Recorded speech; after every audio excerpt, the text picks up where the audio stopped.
അവൻ ആളൊരു ചൂടനാ. ഇവനെ പോലെയല്ല, ആളും തരവും നോക്കി പെരുമാറാൻ അറിഞ്ഞൂടാ.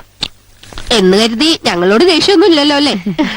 ദേ, ഞങ്ങൾക്ക് ഒരു പിണക്കും ഇല്ലാട്ടോ.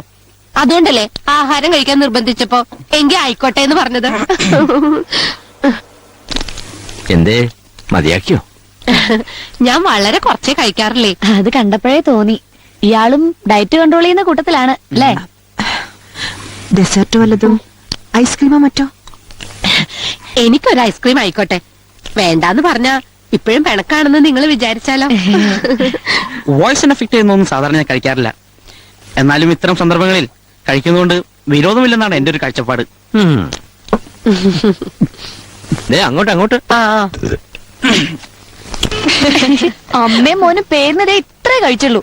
ഞാൻ കരുതി കണ്ടു നിന്ന മാത്തനങ്ങളുടെ കണ്ണ് തള്ളി തള്ളി പ്ലേറ്റിലേക്ക് വീണിട്ട് ബുൾസൈ